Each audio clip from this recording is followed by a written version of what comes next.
श्री स्वामी समर्थ. नमस्कार मंडळी. भक्तिमंथनच्या या सुंदर परिवारामध्ये आपलं मनापासून स्वागत आहे. आजचा विषय खूप साधा आहे, पण मनाला स्पर्श करणारा आहे. आपले सण, आपली संस्कृती आणि त्यामागच्या आपल्या भावना.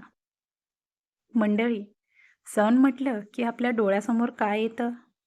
घराची स्वच्छता, सुंदर रांगोळी, देवघरातला दिवा, नैवेद्याचा सुगंध, नवीन कपडे आणि घरात आलेली माणसं. आणि या सगळ्याचं महत्त्व म्हणजे आपल्या घरात निर्माण होणारा आनंद.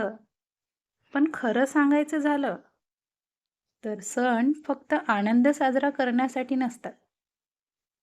आपल्या सणांमध्ये आपल्या पूर्वजांचा विचार आहे, आपल्या संस्कृतीचा इतिहास आहे, आपल्या देवदेवतांवरील श्रद्धा आहे आणि आपल्या कुटुंबाला एकत्र ठेवणारी एक सुंदर भावना आहे.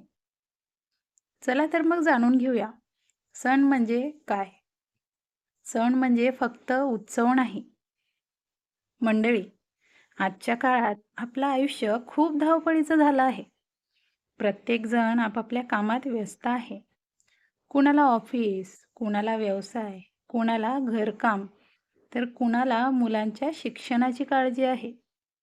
आपण एकाच घरात राहतो, पण कधी-कधी एकमेकांशी बोलायलाही वेळ मिळत नाही. आणि मग सण येतो. सणाच्या निमित्ताने सगळे एकत्र येतात. एखादा भाऊ गावाहून घरी येतो. एखादी मुलगी माहेरी येते. नातेवाईक भेटतात आणि घर पुन्हा एकदा हसतं. म्हणूनच मला वाटतं, सण म्हणजे देवाची पूजा जितकी आहे, तितकीच आपल्या माणसांची भेटही आहे.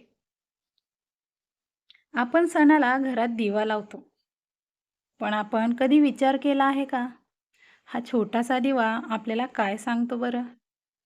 तो सांगतो, अंधार कितीही मोठा असला, तरी एक छोटासा प्रकाश त्याला दूर करू शकतो. आपल्या आयुष्यातही असंच आहे. कधी दुःख येतं, कधी संकट येतात, कधी मन खचतं, पण श्रद्धेचा एक छोटासा दिवा आपल्या मनात पेटता ठेवला, तर आपण पुन्हा उभे राहू शकतो.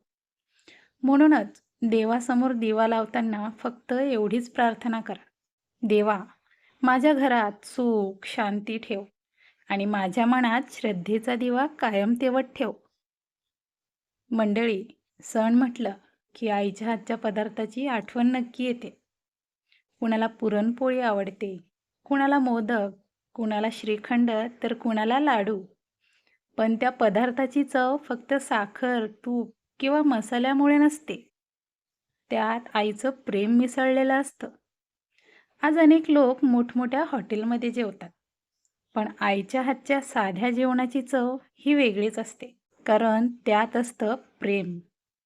म्हणूनच मंडळी, सणाला किती पदार्थ केले यापेक्षा आपण प्रेमाने कोणाला जेवायला बसवलं हे महत्त्वाचं आहे. आपल्या जुन्या पिढीला सणाचं खूप वेगळं महत्त्व होतं. घरात आजी असायची, आजोबा असायचे. सणाच्या आधीपासूनच तयारी सुरू व्हायची. आजी आपल्याला सांगायची, हे असं करायचं, देवाला हे वाहायचं, ही पूजा अशी करायची. त्यावेळी कदाचित आपल्याला त्या गोष्टींचं महत्त्व कळत नव्हतं. पण आज विचार केला तर जाणवतं.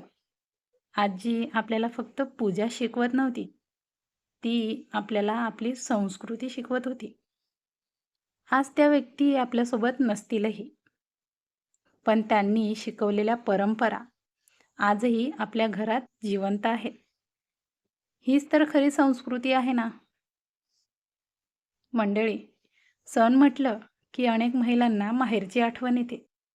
लग्न झाल्यानंतर मुलगी कितीही मोठी झाली, तरी आईच्या घराची ओढ मनात कुठेतरी असतेच. सण आला की आईचा फोन असतो. येशील ना गं? हा एकच प्रश्न मनाला भरून आणतो. आणि मुलगी म्हणते, हो आई, येते ना. मग आईची तयारी सुरू होते. मुलगी घरी येते आणि आईच्या चेहऱ्यावरचा आनंद पाहण्यासारखा असतो. म्हणूनच सण आपल्याला नात्यांची किंमत शिकवतं. आपल्या प्रत्येक सणामागे काहीतरी शिकवण आहे. कुठला सण आपल्याला भक्ती शिकवतो? कुठला सण आपल्या कुटुंबाची आठवण करून देतो? तर कुठला सण आपल्याला निसर्गाबद्दल कृतज्ञ राहायला शिकवतो? कुठला सण आपल्याला चांगुलपणाचा विजय सांगतो? म्हणून फक्त कॅलेंडरवरची तारीख नाही, तर सण म्हणजे संस्काराची आठवण आहे. आजची मुलं आधुनिक आहेत. त्यांच्या हातात मोबाईल आहे. त्यांना इंटरनेटची माहिती आहे. त्यांना जगात काय चाललं आहे, हे काही सेकंदात कळतं. हे चुकीचं नाही, पण त्याचबरोबर त्यांना आपली संस्कृतीही कळायला हवी. त्यांना आपल्या सणांची माहिती असायला हवी. देवघरात दिवा का लावतो? नैवेद्य का दाखवतो? वडीलधाऱ्यांचे आशीर्वाद का घेतो? हे त्यांना प्रेमाने सांगायला हवं. परंपरा जबरदस्तीने टिकत नाही. परंपरेमागची भावना समजावून सांगितली, तर ती पुढची पिढी आनंदाने स्वीकारते. आपल्या भारतीय संस्कृतीमध्ये निसर्गाला खूप मोठं स्थान आहे. झाडं, नद्या, पर्वत, सूर्य, चंद्र. आपण निसर्गाकडे फक्त वस्तू म्हणून पाहत नाही. आपण त्याच्याकडे आदराने पाहतो. कारण आपल्याला माहिती आहे, निसर्ग असेल तरच आपलं जीवन आहे. म्हणूनच सण साजरा करताना पर्यावरणाचीही काळजी घ्या. स्वच्छता ठेवूया, पाण्याची नासाडी टाळूया, प्लास्टिकचा वापर कमी करूया आणि आपल्या पुढच्या पिढीसाठी सुंदर निसर्ग जपून ठेवूया. चला तर मग मंडळींनो, जाणून घेऊया, श्रद्धा म्हणजे नेमकं काय? श्रद्धा म्हणजे फक्त देवासमोर हात जोडणे नाही.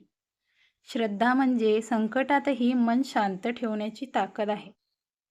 श्रद्धा म्हणजे माझ्यासोबत माझा देव आहे, ही भावना. कधीकधी आयुष्यात खूप मोठी संकटं येतात. आपल्याला वाटतं, आता पुढे काय?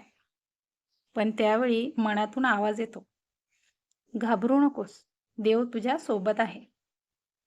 हीच श्रद्धा आपल्याला पुढे घेऊन जाते.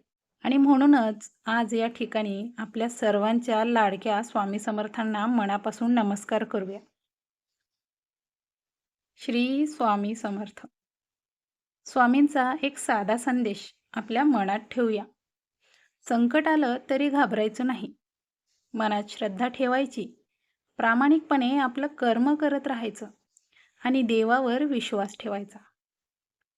कधी-कधी आपण देवाकडे खूप काही मागतो, पण आज फक्त एवढंच मागूया, स्वामी, मला योग्य मार्गावर चालण्याची बुद्धी द्या. मंडळी, सणाच्या दिवशी आपण घरात दिवे लावतो, पण एखाद्या गरजू व्यक्तीच्या आयुष्यात आनंदाचा दिवा लावला तर? एखाद्या गरीब कुटुंबाला अन्न दिलं तर? एखाद्या वृद्ध व्यक्तीची विचारपूस केली तर? एखाद्या दुःखी व्यक्तीशी 2 प्रेमाचे शब्द बोललो तर? ही सुद्धा पूजा नाही का? माझ्या मते देवाला फुलं वाहण्या इतकंच महत्त्व एखाद्याच्या चेहऱ्यावर हसू आणण्याला आहे. म्हणूनच या सणापासून आपण एक संकल्प करूया. आपल्या आनंदात दुसऱ्याचाही आनंद सामील करूया. आज अनेक घरांमध्ये छोट्या छोट्या कारणांवरून भांडणं होतात. कुणीतरी एक शब्द चुकीचा बोलतो, दुसरा तो शब्द मनाला लावून घेतो आणि मग बोलणं बंद होतं. पण मंडळी, आयुष्य खूप छोटं आहे. उद्या कोण असेल कोण नसेल सांगता येत नाही. म्हणून सणाच्या दिवशी एकमेकांना जवळ घ्या. ज्यांच्याशी बोलणं बंद आहे त्यांना एक फोन करा. काय म्हणतोस? एवढंच विचारा. कदाचित त्या एका फोनमुळे एखादं नातं पुन्हा जोडलं जाईल. सण मोठ्या पैशांनीच साजरा करायचा असं नाही. घर छोटं असलं तरी चालेल. साधं जेवण असलं तरी चालेल. महाग कपडे नसतील तरी चालतील. पण घरात प्रेम असू द्या. देवघरात छोटासा दिवा लावा आणि सगळ्यांनी मिळून देवाचं नाव घ्या. वडीलधाऱ्यांचे आशीर्वाद घ्या. मुलांना एखादी सुंदर गोष्ट सांगा आणि एकमेकांसोबत थोडा वेळ बसा. हाच तर खरा सण आहे. चला, मी तुम्हाला एक छोटीशी पण मनाला भिडणारी अशी एक गोष्ट सांगते. एकदा एक मुलगा आपल्या आईला विचारतो, आई, आपण दरवर्षी सणाला एवढी तयारी का करतो? आई त्याला हसून म्हणते, आपण देवासाठी तयारी करतो. मुलगा म्हणतो, पण देवाला तर काहीच लागत नाही ना. मग आई त्याला म्हणते, हो बाळा, देवाला काहीच लागत नाही. पण सणाच्या निमित्ताने आपली माणसं एकत्र यावीत, घरात आनंद यावा, मनात प्रेम यावं, यासाठी आपण सण साजरा करतो. मंडळी, किती सुंदर उत्तर आहे ना. देवाला काही नको असतं, पण देवाच्या नावाने माणसांनी एकमेकांच्या जवळ यावं, हीच खरी भावना आहे.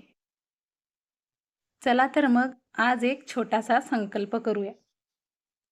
आज आपण आपल्या सणांची थट्टा करणार नाही, आपल्या संस्कृतीचा तिरस्कार करणार नाही, अंधपणे कोणतीही गोष्ट करणार नाही, पण आपल्या परंपरेमागची भावना समजून घेऊ. आपल्या मुलांना समजावून सांगू, वडीलधाऱ्यांचा आदर करू, नाती जपू, निसर्गाला जपू आणि सर्वात महत्त्वाचं ती म्हणजे माणुसकी जपू. मंडळी, काळ बदलत राहतील, आपली घरं बदलतील, आपल्या जीवनशैलीतही बदल होतील. मोबाईल येतील, नवीन तंत्रज्ञान येईल, पण आपल्या मनातला प्रेमाचा दिवा विझू देऊ नका. आपल्या आईवडिलांचे आशीर्वाद विसरू नका. आपल्या आजी आजोबांनी दिलेली संस्कृती विसरू नका. आपल्या सणांची खरी भावना विसरू नका. कारण ज्या माणसाला आपल्या संस्कृतीची मुळे माहिती असतात, तो काळ कितीही बदलला तरी स्वतःची ओळख विसरत नाही. आणि म्हणूनच आपले सण जपूया, आपली संस्कृती जपूया आणि सर्वात महत्त्वाची ती म्हणजे आपली नाती जपूया आणि आपल्या मनात भक्तीचा दिवा कायम तेवत ठेवूया. चला तर मग, डोळे बंद करा, मन शांत करा आणि मनापासून म्हणा, श्री स्वामी समर्थ. पुन्हा एकदा, श्री स्वामी समर्थ. पुन्हा एकदा, श्री स्वामी समर्थ.